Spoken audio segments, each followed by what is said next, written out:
مدینہ مدینہ مدینہ مدینہ مدینہ مدینہ مدینہ مدینہ نصلی علی رسولہ الکریم اما بعد اعوذ باللہ من الشیطان الرجیم بسم اللہ الرحمن الرحیم وذکرہم بایام اللہ صدق اللہ العظیم ونحن علی ذلک لمن الشاہدین والشاکرین والحمدللہ رب العالمین۔ حضرات گرامی اور تمام عالم اسلام کے مسلمین، عاشقین، مومنین، مریدین، جملہ حاضرین، السلام علیکم ورحمۃ اللہ وبرکاتہ۔ حضرات،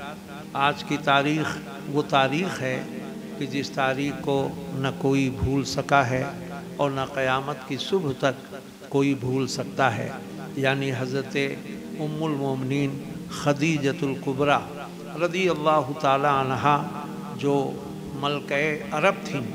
پورے عرب میں آپ کے مال و دولت، آپ کے ثروت اور آپ کے اخلاق کا جواب نہیں تھا۔ وہ حضرت خدیجۃ الکبریٰ جن کی شہزادی زماں،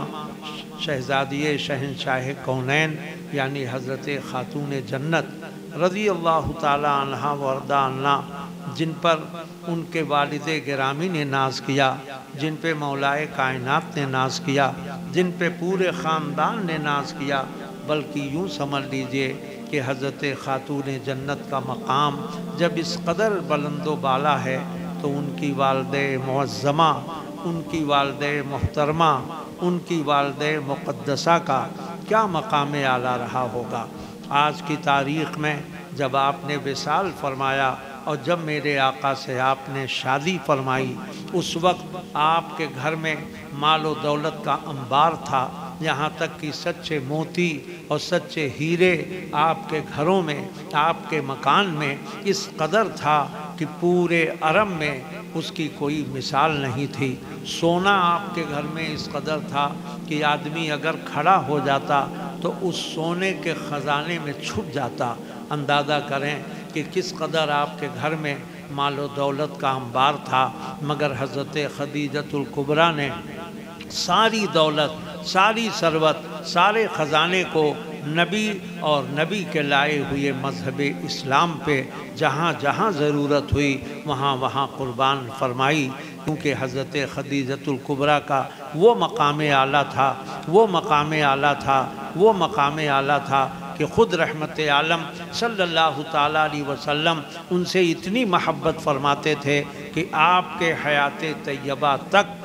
میرے آقا نے دوسری شادی تک نہیں فرمائی۔ اتنی محبت فرماتے تھے حضرت خدیجہ سے، اور حضرت خدیجۃ الکبریٰ بھی آقائے دو جہاں سے اس قدر محبت فرماتے کہ جب میرے آقا پہ نبوت کے اعلان کا حکم ہوا، یوں تو آپ نبی اس وقت بھی تھے جب ساری کائنات کی کوئی شے نہ بنی تھی، نہ زمیں تھی نہ زماں تھا، نہ مکی تھی نہ مکاں تھا، نہ فرش تھا نہ عرش تھا، نہ فلک تھا نہ ملک تھا، نہ ذرات تھے نہ آسمان کے ستارے تھے، نہ شمس و قمر تھے نہ بحر و بر تھے، نہ نجم و اختر تھے نہ شام و سحر تھے، نہ برگ و ثمر تھے نہ خشک و تر تھے۔ اس وقت بھی میرے نبی نبی تھے، میرے رسول رسول تھے، میرے پیغمبر پیغمبر تھے، مگر جب اعلان نبوت کا حکم ہوا، فاران کی چوٹی پہ میرے آقا رحمت عالم نے اعلان فرمایا لا الہ الا اللہ محمد الرسول اللہ، تو لوگوں نے یہ کہہ کر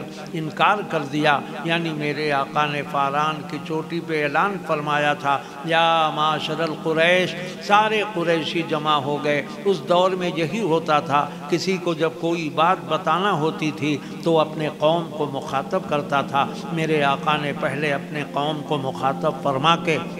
ارشاد فرمایا میرے بارے میں تمہارا کیا خیال ہے؟ سب نے ایک زبان ہو کے کہا ہم آپ کو امین مانتے ہیں، ہم آپ کو صادق مانتے ہیں۔ اس کا مطلب یہ ہوا کہ آپ امانت میں خیانت نہیں کرتے، آپ کبھی جھوٹی بات نہیں بولتے ہیں۔ میرے آقا نے فرمایا اگر یہ سچ ہے اور تم اس کو تسلیم کرتے ہو تو انا محمد الرسول اللہ، میں محمد اللہ کا رسول ہوں صلی اللہ تعالیٰ علیہ وسلم، لہٰذا میرے خدا پر اور میری رسالت پر، اس کی وحدانیت پر، میری رسالت پر، اس کی جباریت پر، اور میرے نبوت پہ اس کے وحدانیت پر ایمان لے آؤ۔ اب ایک دوسرے کا منہ دیکھنے لگا اور تھوڑی دیر میں یہ کے بعد دیگرے سب غائب ہو گئے۔ اس وقت میرے نبی رحمت دو جہاں سرور کائنات صلی اللہ تعالیٰ علیہ وسلم کو بظاہر مغموم ہوئے کہ آج یہ قوم ہمارے نبوت کے ماننے سے انکار کر رہی ہے، مگر رب کائنات کی طرف سے آواز آئی، میرے محبوب یہ مانے نہ مانے، ان کے ماننے سے کچھ نہیں ہوتا ہے، ہم تمہیں مانتے ہیں، تم ہمیں مانتے ہو۔ ایک دور آئے گا کہ کائنات کا ذرہ ذرہ آپ کے نبوت کا اعلان کرے گا، اور جب آپ پہ سب سے پہلی سورت یعنی سورہ اقرا کا نزول ہوا تو آپ کے اوپر ایسی کیفیت طاری ہوئی کہ اسی کیفیت میں آپ جب گھر تشریف لائے آپ کو ٹھنڈک کا احساس ہو رہا تھا۔ آپ نے اپنی اہلیہ یعنی ام المومنین حضرت خدیجۃ الکبریٰ سے فرمایا کہ مجھے ٹھنڈک سی لگ رہی ہے۔ انہوں نے فرمایا ایسی کوئی بات نہیں ہے، آپ اللہ کے رسول ہیں، اور یہ وحی کے نازل ہونے کی وجہ سے ہوا ہے، کیونکہ قرآن فرماتا ہے لو انزلنا ھذا القرآن علی جبل لرأیتہ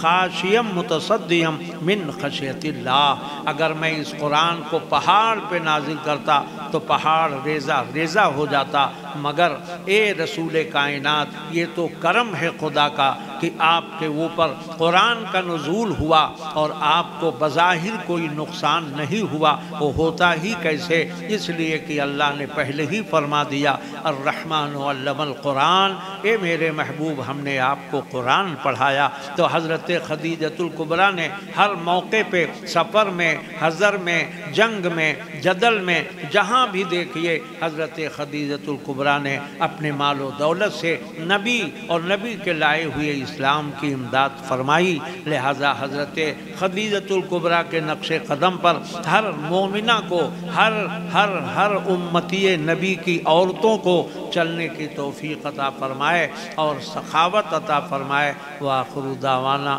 ان الحمد للہ رب العالمین۔